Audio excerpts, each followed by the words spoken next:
But first, I wanted to talk about something that I think is very important, something that is very much a part of the news cycle right now, something that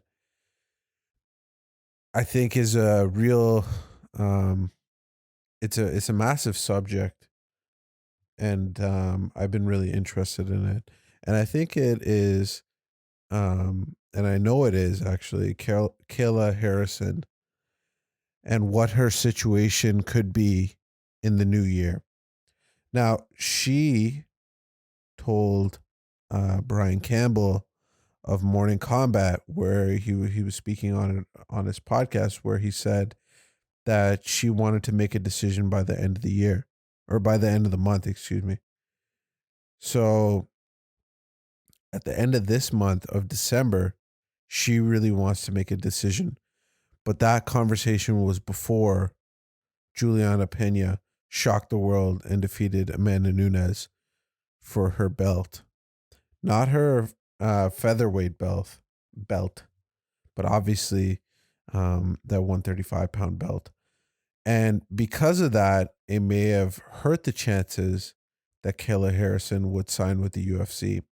Now, just to go over the preliminary stuff, just so we're all on the same page, um, officially, Kayla Harrison was saying that she didn't want to sign with the UFC. She had a lot of options open.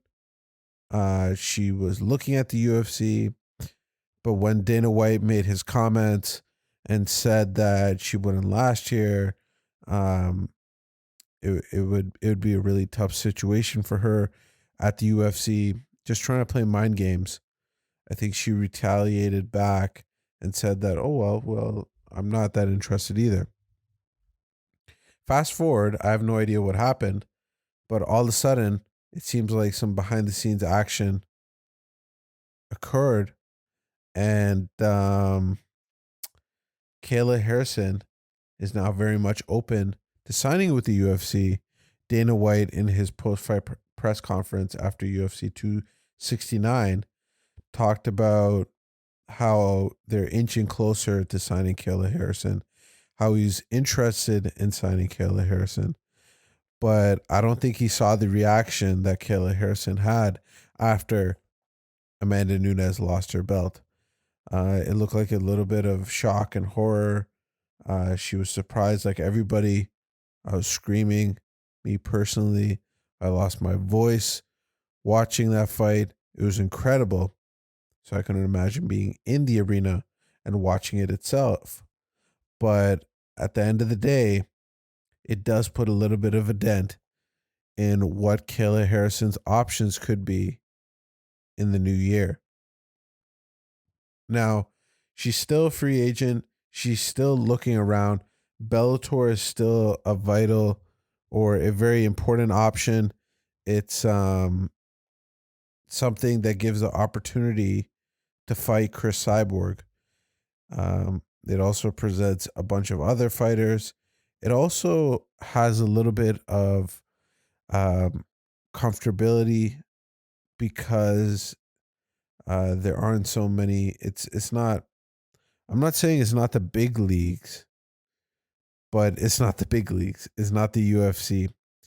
The UFC has well established fighters, not at 145 in the women's division, but they're always looking for the new and upcomers. And I'm sure the UFC would love for her to try and cut down in weight and try and make a lower weight class. It might have to be a catch weight. They might have to make a new division just around her. But I think this is so interesting to watch how it's unfolding because it literally took a 360 turn. And at the beginning of this conversation, it seemed like Kayla Harrison would either resign with the PFL, which is a I keep on saying vital, but it's an important, it's a very concrete. It makes sense. At the end of the day, the LFA just makes sense for her. It's where she's comfortable. It's where she's winning these $1 million purses at the end of these tournaments all the time. It's almost a guarantee, um, unless they sign someone, which in this point and what we're seeing with the free agents right now, it doesn't look like it's going to happen anytime soon. So Kayla Harrison is very comfortable in LFA or in PFL. Excuse me. And I think that Bellator is a good option. But just, I think everybody just wants to see her in the UFC. And I think to her point, and I'm sure her agent, Ali Abdelaziz, also shares this sentiment that yes, I guess the front end money is very high in these other organizations, but the sponsorships that you get in the UFC, the recognition that you get in the UFC, just all of those things packaged together might make the deal a little bit more sweet and might make Kayla Harrison sign with the UFC. And why are we all pushing this so much? I mean, I think this is a little bit of the Ben Askren situation. Before Ben Askren got knocked out by Jorge Masvidal by that brutal flying knee. Before that, Ben Askren was legitimately someone who people were worried would never fight in the UFC, would never bring his talents over, even to the States, after his run in Bellator and other organizations. But when he was in one championship, people were just worried that there was a guy out there that would not be able to show his talents in the best organization, which is the UFC. So Ben Askren had a big target on his back. A lot of people wanted him. I'm sure the UFC wanted him in the moment. And it didn't look like Dana White was really budging. Ben Askren and Dana White did have their little skirmish, did have their little beef, but they were able to resolve that. They were able to conduct business. They were able to sign a deal. And Ben Askren did come to the UFC by being traded for Demetrius Johnson. We all know the story. But the reason why I'm bringing it up, it's very similar to Kayla Harrison's. We're not at the point where she's signed yet, and we don't know her true potential in the UFC. But there is a boogeyman out there, or boogie woman. And it's not Joanna Jędrzejczyk right now. It's Kayla Harrison. And she's outside of the UFC. And a lot of people want to see where she's at. Because even if we look at the competition that she's facing in the UFC, or outside of the UFC in PFL, she's making great money. She's elevating her name. But I'm going through the list of people that she's fought. And out of the 12 total wins that she's had, none of these people, aside from maybe Brittany Elkin, um, and I'm just going, maybe Courtney King, and then that's kind of it. Aside from that, not many of these ladies are very recognizable. Not many of them are going to be the Holly Holmes, maybe if Misha Tate can make 145, Amanda Nunes, Megan Anderson, even though she's a free agent, I'm not exactly sure where she's going. Those high level women's fighters in featherweight. Um, and I think even featherweight is going to be a tough cut for her. There's no ifs, ands, or buts about that. It's going to be a tough cut for her. But fighting, she was fighting at lightweight in the PFL. That's another thing that we might be forgetting. That the PFL allows her to fight at lightweight. And even though the UFC is very interested, she's only fought once, I believe, at featherweight.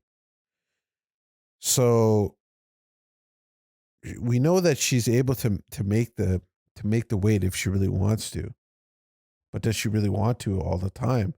That's another question that she has to, you know, question herself about, ask herself about. Does she really want this?